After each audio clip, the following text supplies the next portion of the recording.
crafty friends, it's Jess from jesscrafts.com, and today I'm here with a card for the Lawnscaping Facebook Inspiration Team November Blog Hop.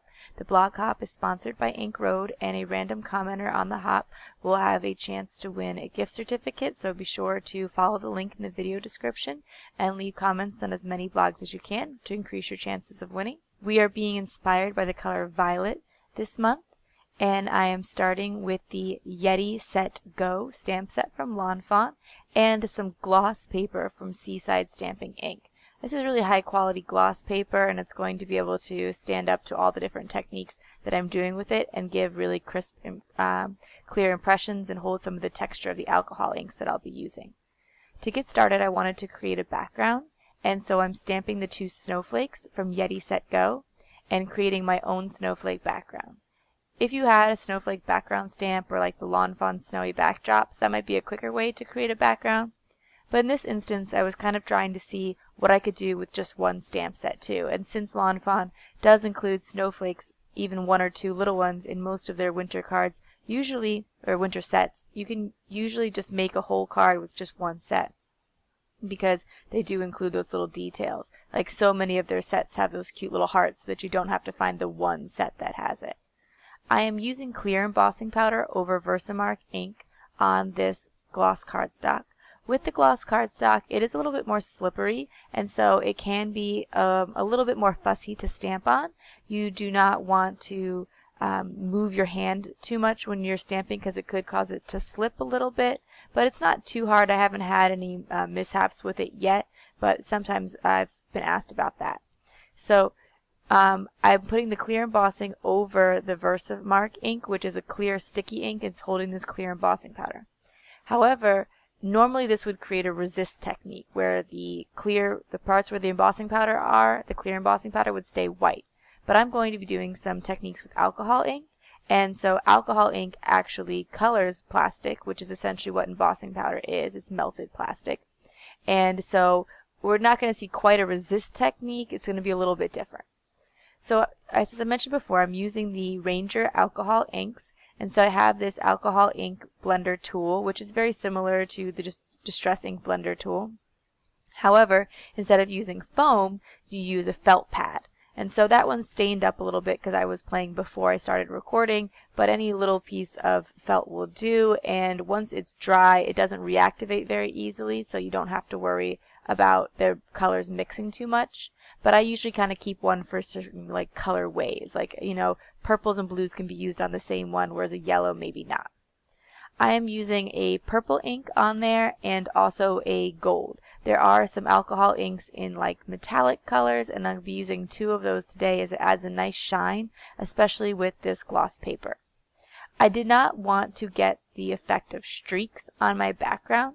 If I were to just swipe the alcohol ink blender tool, I would be able to see the swipe marks, because that's one of the advantages in some ways of this gloss paper, is that you can really see the texture of your stamping. And so this is going to allow me to create swipe marks when I want them. Then it's going to allow me to create like a fuzzy texture later, but in this instance I wanted more of like a swirling texture to kind of imitate wind. And so for the most part I'm just bringing my tool around in a swirling motion to apply the ink.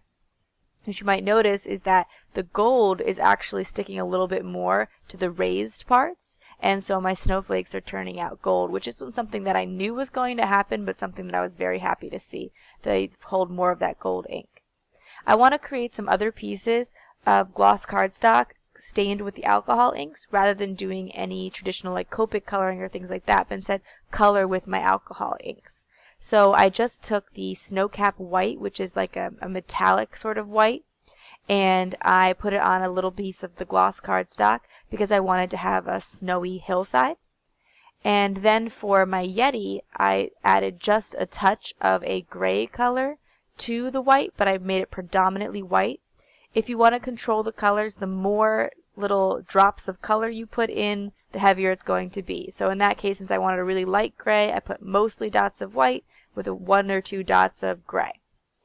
And so I just kind of put that on in, again, a swirling motion, but then I tapped to give it some texture, that look of fur, and that tapping motion gives a little bit of a different texture. The alcohol inks and the gloss cardstock are really fun to play with because you can add that element of texture on a flat surface, and it's one of those things where it's kind of difficult to mess up because you could always layer on more and continue to swipe to get more texture, and something you could just really have fun with. It doesn't require the precision that some other coloring mediums require. Once I have some green, I'm going to stamp the trees, which are all going to be fussy cut. There is a coordinating die available for this stamp set, but it's one of those stamp sets that I knew I wasn't going to use a lot, and so I didn't think it would be worth it to get the coordinating die. I know that the Brothers Scan and Cut is all the rage, and it cuts out any image and that sort of thing, but it's just not something that I've invested in yet because fussy cutting is free, and so that's always a big determining factor. I am going to also stamp the Yetis, as I said, in that gray color. In this instance, I'm using the archival jet black ink from Ranger because it stamps well on this gloss cardstock and dries. It gives a really crisp image. I normally use the VersaFine when I want a really crisp image, but they both work well, and the VersaFine is a pigment ink and does not dry as well in the gloss cardstock. The gloss cardstock works best with dye inks. I mean, obviously it also works with the alcohol inks, but in terms of stamping inks, I would go with the dye ink. It also works well with StazOn, though, which is a solvent ink. Now I'm ready to attach some of my card elements. I'm going to put the Yeti right there in the center, and I also made a little piece of gloss cardstock with the purple alcohol ink to make a sentiment banner on. And I'm going to add the trees around it. Some of them are going to be popped up on foam tape, and some of them are going to be flat to add some further dimension to this scene. I decided that I also wanted a little bit of extra detail, and so I'm going to add some Copic markers in just a bit.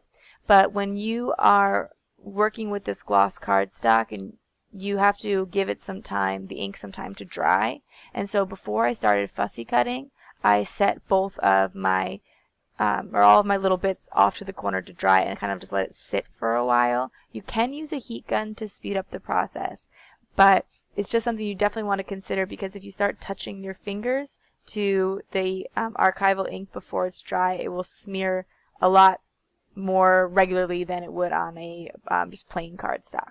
However, to me it's worth the look, particularly in this instance with these fun, vibrant alcohol inks.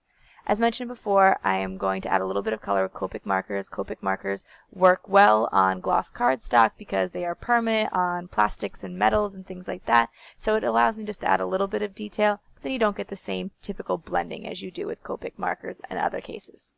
So that's it for my card today. If you're interested in the gloss cardstock, I'll leave a link, but also be sure to join us on the Lawnscaping blog hop for your chance to win a gift certificate from Ink Road. If you like this video, please give it a thumbs up. If you're interested in more crafting tutorials, you can subscribe to my channel. Thanks for watching. Bye.